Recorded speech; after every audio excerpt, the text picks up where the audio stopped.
For a very long time, the field of psychology was dominated by psychologists who insisted that the way to change how you feel is to change how you think.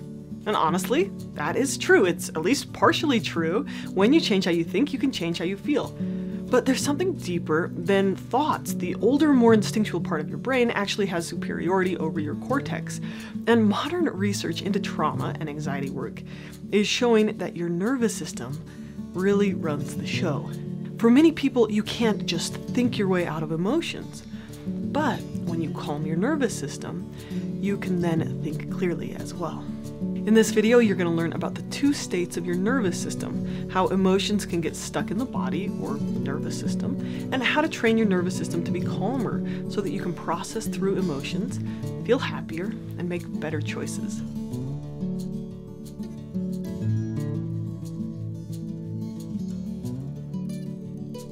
This video is sponsored by BetterHelp. BetterHelp provides professional online counseling to help you with depression, anxiety, trauma, grief, relationships, and more. At BetterHelp, you just answer a few questions and they match you with a licensed therapist in your area. You can also use their service to message your therapist anytime from anywhere.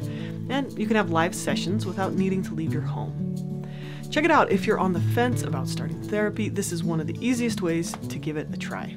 If you use the link in the description, you can get 10% off your first month.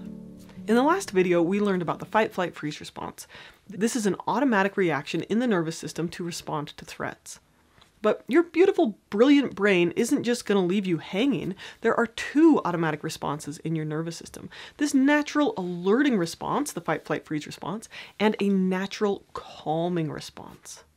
Now, quick review, when we feel unsafe, our nervous system has a way to get activated in order to respond to threats. This is the sympathetic nervous system response. This is what leads to the physiological changes in the body with the fight, flight, freeze response. Your nervous system also has a response to calm down. This is called the parasympathetic response. I remember this by thinking para as in parachute. It slows things down and it helps the nervous system and your body to return to a calm state. The parasympathetic response slows your heart rate, lowers your blood pressure, it turns back on digestion, your muscles loosen and your eyes soften. This state is also known as rest and digest or feed and breed. This is a healing state. Your immune system gets back to work and your sense of peace and safety is restored. Both of these responses are helpful. It's important to be able to respond to threats, but it's also important to rest and heal. These two states are kind of like muscles. The part of our nervous system that we use the most becomes the strongest. A healthy nervous system alternates between these two states easily. It can go through these cycles of activation, which are like waking up, performing a task, getting motivated, dealing with problems. And then it can switch to relaxation, taking a break, sleeping, rejuvenating, refreshing, right? A healthy nervous system tends to spend more time in the calm state than it does in the activated state.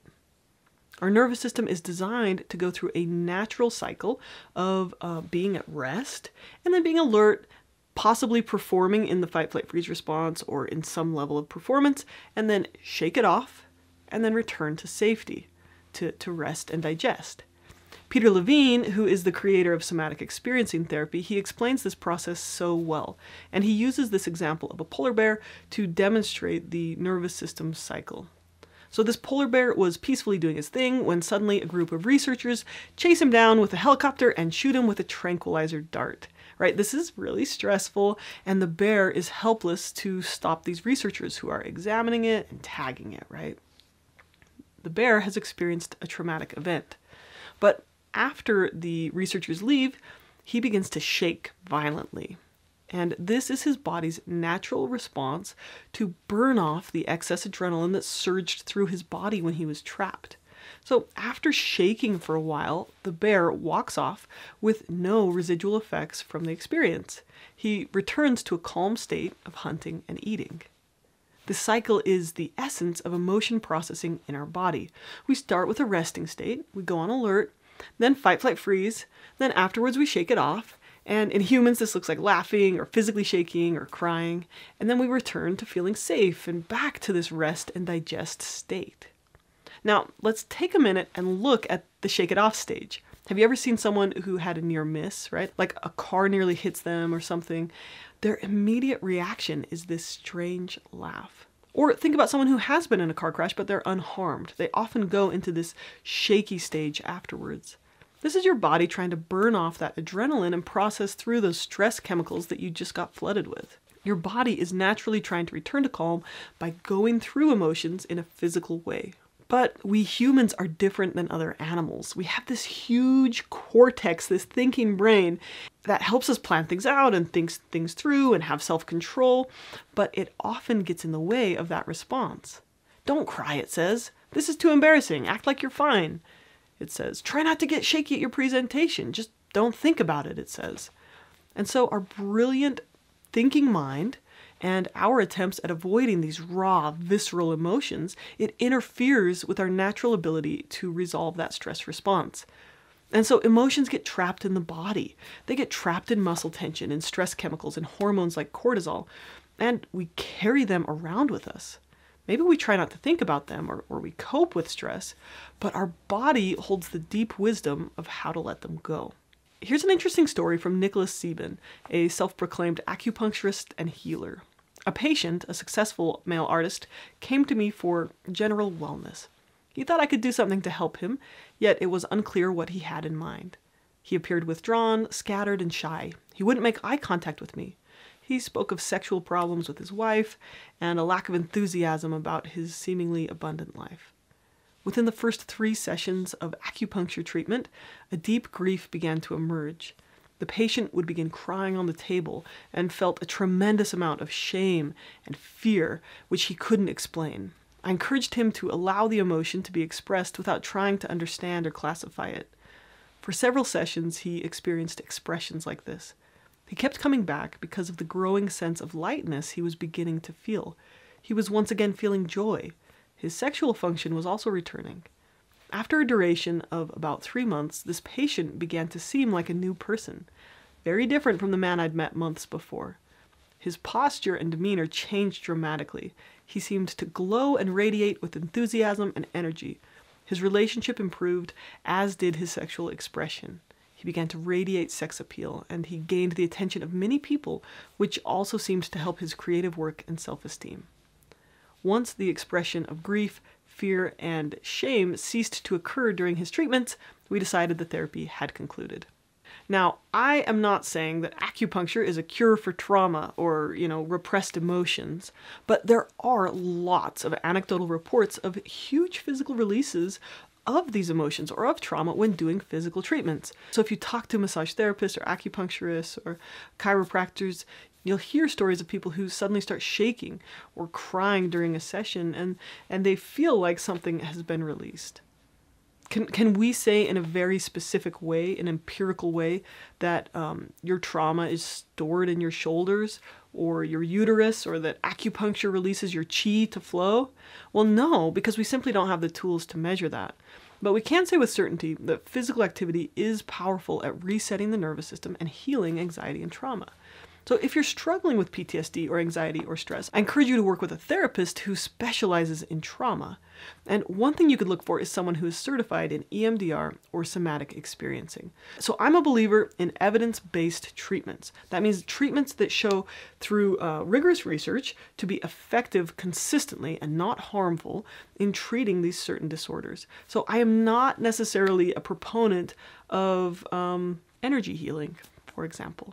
There's a lot of alternative treatments for trauma and body work that's happening that I think might be selling a little bit more than the research can back up. But on the other hand, the anecdotal evidence, the stories people tell, is that they experience something really different. And they experience healing doing these body-based modalities. And the research is starting to catch up with these physical treatments as an effective way to heal trauma and anxiety.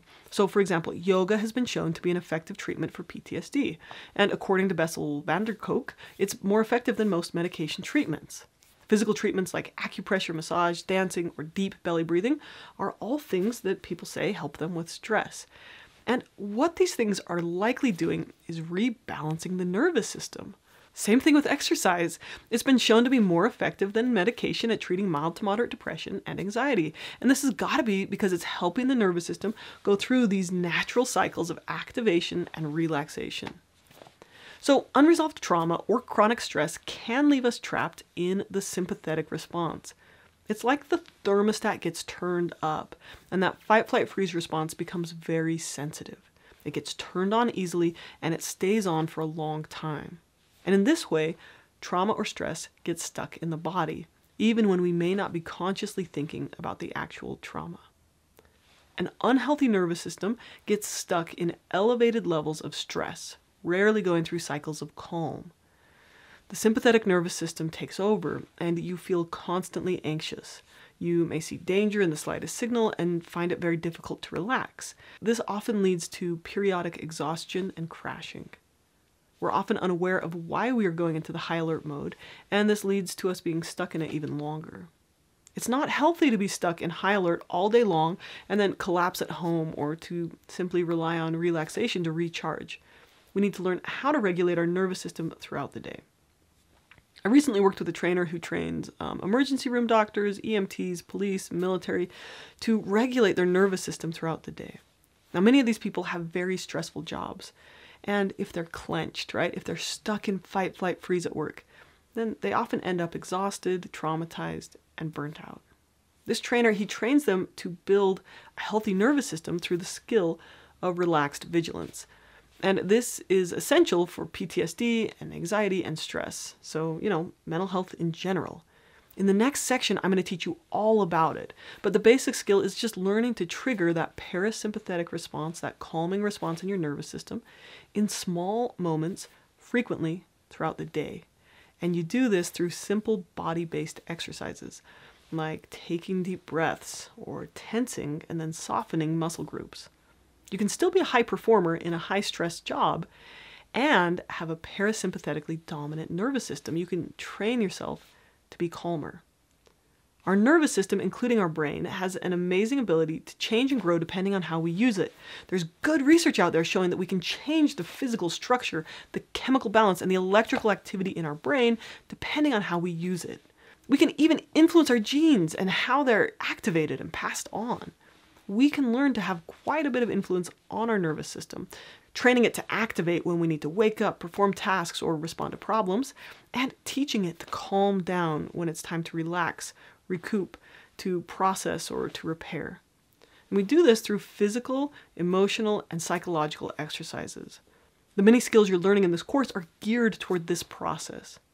When we're calm, we can make more intentional and powerful choices with our lives. We create calm by resolving the needs of survival and attachment and training our brain to feel safe. We're going to keep developing these skills as we move through this course. For now, here is one exercise that can help you feel safe. Dr. James Gordon travels the world to train people on how to overcome trauma, and he uses research-backed mind-body techniques. He's used these skills to help refugees and rape victims, earthquake survivors, and veterans of wars. Now, here's a story about him from the website mindbodygreen.com. About a year after the massive earthquake that rocked Haiti in 2010, Gordon traveled to the island to lead a workshop for survivors. I was leading a workshop for about 100 nursing students.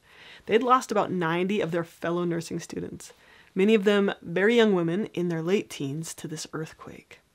So at the end of one afternoon, I got them all up, shaking, and within 2 minutes, half of them were weeping.